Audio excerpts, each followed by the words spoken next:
Hey y'all, Dixie here. Today I want to talk to you about ways that I try to eat a little bit healthier while I'm backpacking.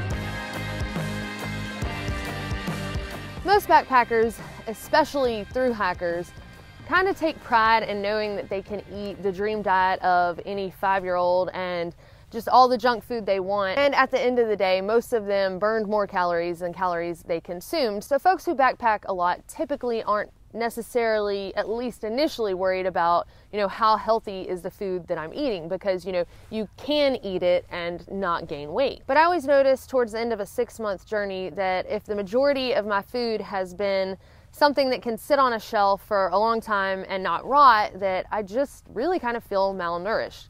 So as I went from the Appalachian Trail and then to the Pacific Crest Trail and then to the Continental Divide Trail, I tried to implement different ways to kind of improve my diet overall while I was thru hiking to be a little bit healthier. One of the first things I focused on was not using peanut butter as my main source of protein. I mean, it is good until you get sick of it, but it's really convenient to just spread it on a wrap or something like that. You're getting some protein and some fats, but you're also getting a lot of sugars. So I started looking at other ways to implement good protein and fat into my diet. I really enjoy getting prepackaged backpacker meals, the ones that already have meat in them. And even on the Appalachian Trail, I dehydrated my own ground beef and had somebody send it out to me at different stops along the way.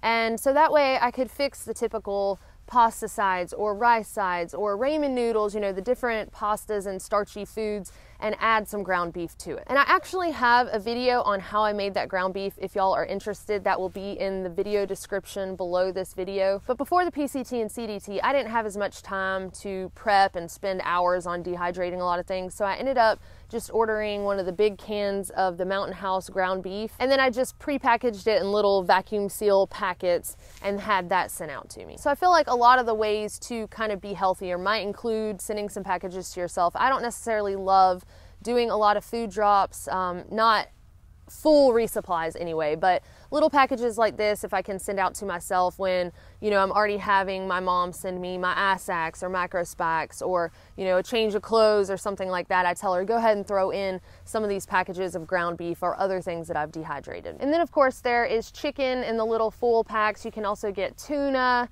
in oil to add a little bit more fat. But I'll tell you, one of the most wonderful things that I had that was prepackaged was some smoked salmon that Perk had packed out, and it was in some full packs. He got it like at a discount store for pretty cheap, and that was just wonderful. You can add olive oil or other types of oils to your meals. And then there's whole nuts. I've packed out pecans, almonds, pistachios, just really anything I can find in town at whatever store I'm resupplying. And then for the first day out of town, I've been known to pack out an avocado or two. I really like those either plain or with other food, especially if I'm doing wraps. So I'll have something like some salami, maybe some spinach, which I'll get into later, and then I'll throw in some avocado, and it's just so good. But I'll even eat avocado, just cut it in half and eat it right out of there with a spoon. Now, I never personally did this, but Perk did several times. He would boil some eggs before he left town. You could probably get just half a dozen eggs, or a dozen if you wanted to, and boil them in your food pot. A lot of times there are extra fuel cans in the hiker boxes, so you can sit there, and the fuel cans that just have a little bit, maybe 1 or 2 bowls, and it seems like nobody wants to pack out the weight of the can for just that little bit that they know won't last them the whole stretch. So it's a good way to use up some of that fuel and to also boil you some eggs to take out on trail, and they'll last a couple of days, especially if it's not real hot. Now let's talk about fruits and veggies. I think the best way to implement those into your diet and have them be as lightweight as possible is to dehydrate them yourself. One of the best resources I've found for backpacking meal recipes, where you would include things that you dehydrate yourself, is backpackingchef.com, and I'll put that in the video description also. He does have a lot of great recipes that I tried on the Appalachian Trail, and again, I made a good many to take out there with me, but I did not like relying on picking up packages along the way, and I didn't want to get tired of something, so I didn't send myself 6 months of food out on that trail. But it is nice to have sometimes just some dehydrated tomatoes or mushrooms or spinach or onions, just any of those things to kind of sprinkle into something you're already making. Now, for folks who aren't thru hiking, that don't have to deal with picking up packages and all of that, this really is a great option. So I suggest investing in a good dehydrator and really enjoy kind of being a chef on the trail. Now, if you're like me and you don't like relying on picking up packages and you're doing an extended backpacking trip or a thru hike, then there still are some ways to get some fruits and veggies into your diet. I'll pack out things like fresh spinach, snow peas, broccoli, carrots, and even cherry tomatoes. All of those fresh vegetables usually last me at least a couple days, if not longer than that. And it's just something that I can either eat raw or again throw into a meal that I'm already cooking. And fruits can get a little heavy to pack out, but on the first day out I might take a banana or an apple. But if the stretch I'm going into is about 3 days instead of 5 to 7, then I tend to load up a little bit more on the fresh vegetables and fruits. Now, when I'm at the grocery store doing a resupply and I notice in my basket I have a lot of candy, then I try to have some discipline and put some of the candy back and trade it out for maybe dehydrated fruits like mango. I mean, dehydrated mango I think is like a special power fuel or something. I really love the taste of it, and I probably make it up in my mind, but I feel like I have so much energy and it's like a good pick-me-up. Now, a lot of times they do sweeten some of this fruit, you know, on top of it already being sweet, so kind of look out for that. But even if that's the case, you were going to eat candy instead of the mango anyway, so now at least you're getting some kind of nutrients from the fruit also. I also love things like pineapple, raisins, just any of that stuff that you can find over there, especially over in like the produce, deli, bakery area. You know, you'll find those little end caps that have some of the dehydrated fruits, and even vegetables that have been like freeze dried. I especially like that really crunchy okra. I don't know if y'all have seen what I'm talking about, but if you find it, it's really good. And then another way I get some fruits and vegetables, and you know, I'm not really sure if it's the best way, but another option is baby food. You can find it in the baby food aisle in little pouches, like little squeeze pouches. And these are a little bit on the heavy side because it's not something that's dehydrated and dried out. You know, it does have water content in it, so it is heavier. But I like to have one of those packets usually every morning with breakfast, especially like I said before in the shorter stretches. Otherwise, I'll throw in a couple of packs just to have for some snacks during a longer stretch. Another way that you can add some good stuff into your diet while you're backpacking is through drink mixes. One of the things that I like to add is Vitamineral Green. Now, it's not sweetened or anything like that. It doesn't have a terrible flavor, but I usually add it when I'm mixing up something like a Propel packet or a Gatorade, and then I just add it in there. It turns it a weird green color, but it tastes fine. And it's got things like sea veggies, not exactly sure what that is, algae, and nettles. I've also seen people add things like chia seeds into their water. Another thing that I didn't carry with me, but I saw Aaron and other fellows I hiked around do it, is protein powder. You know, it's just something that you can add to your coffee in the morning or your oatmeal just to give yourself a little extra protein. Now I want to cover supplements. Now, I'm not a dietitian, I am not a doctor, so I don't know what supplements you need or what you think you need. I'm just telling you, you know, with all of this stuff, kind of what I did and what I saw other people do. So one of the first things that I supplemented that helped me a lot was I basically traded ibuprofen for fish oil. And I use wild Alaskan sockeye salmon fish oil pills, and I'll put the link to this in the video description also. I noticed that when I took fish oil when I was starting the trail, that it really helped my knees and joints a lot. When I started the Appalachian Trail, I did not take the fish oil. My knees were really sore, they were really inflamed, and when I started taking the fish oil, I noticed that I didn't have to use ibuprofen as much.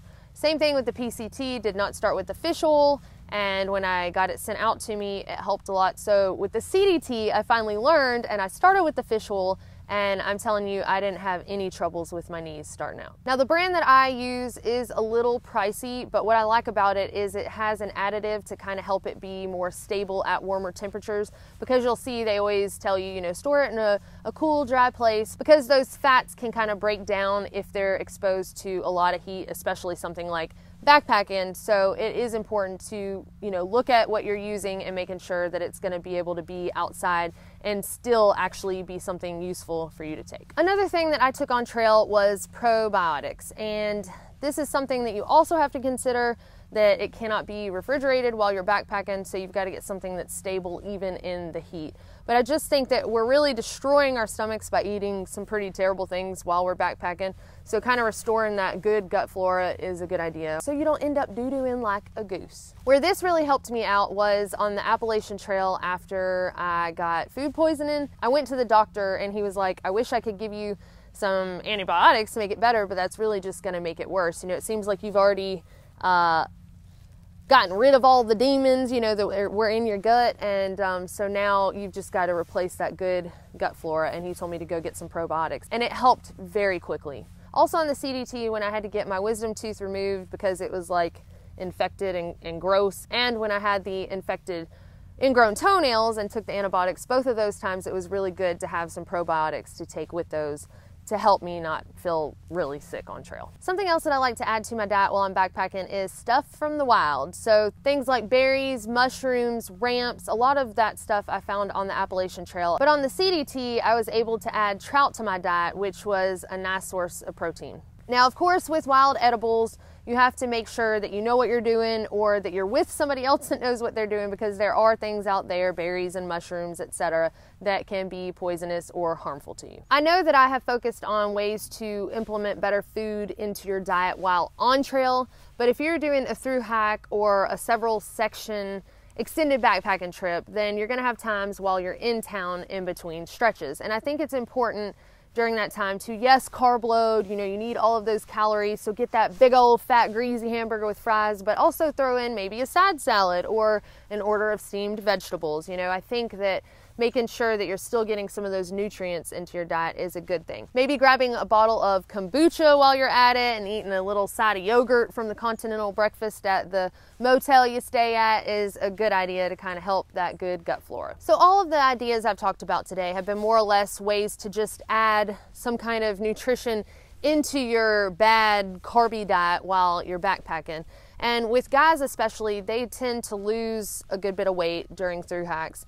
So I think most of them do want to make sure that they're getting the mashed potatoes and the ramen noodles and the rice and things like that. But something interesting that will be happening this year is Aaron is going to be through hiking the Appalachian Trail on the keto diet.